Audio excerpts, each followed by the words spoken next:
Hi, this is Jeff from Obedia, and today I'm going to talk about the basics of using automation in Avid ProTools.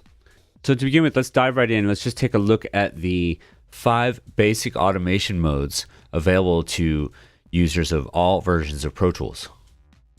First of all, we have off, which means you have disabled either temporarily or permanently any possibility of doing automation moves on that track, whether it be volume, pan, effects, mute, etc. So that's the off mode. The second one, which you'll find tracks defaulting to when you first create them, is the read mode. This mode is simply where the track will play back or read whatever automation that you have written to it. You won't be able to write any new automation, but it will read everything you've written so far.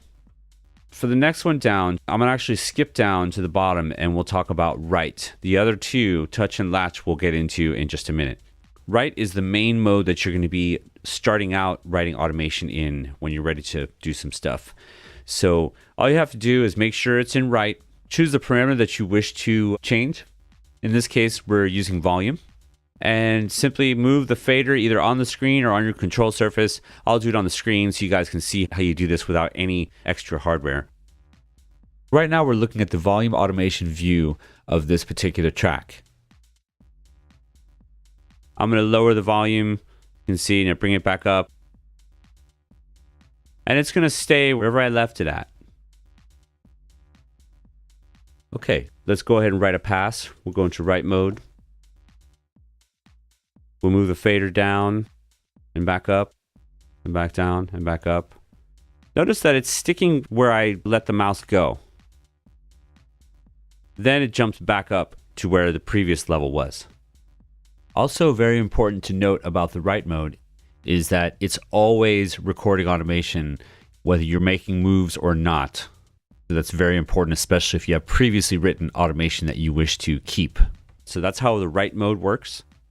Then we'll jump over to the latch mode. But then notice that once we finished our write pass, ProTools automatically went into latch mode. This is default behavior in the program unless you go to the preferences and change it. So in other words, you can go to setup, then preferences, and under the mixing tab, you see a preference for after write pass, switch to either touch, latch, or no change. By default, it's set to latch. I usually keep mine in touch just because I like that behavior better when I'm working in ProTools. Everyone has their own way of doing things though, so that may not be right for you. When we're in latch mode, notice that when I go ahead and make some fader moves, it stays latched, then it jumps back up, the way write mode does. Except when you're in latch, you don't start writing automation until you've made a move. Then when we go over to touch, notice the behavior now.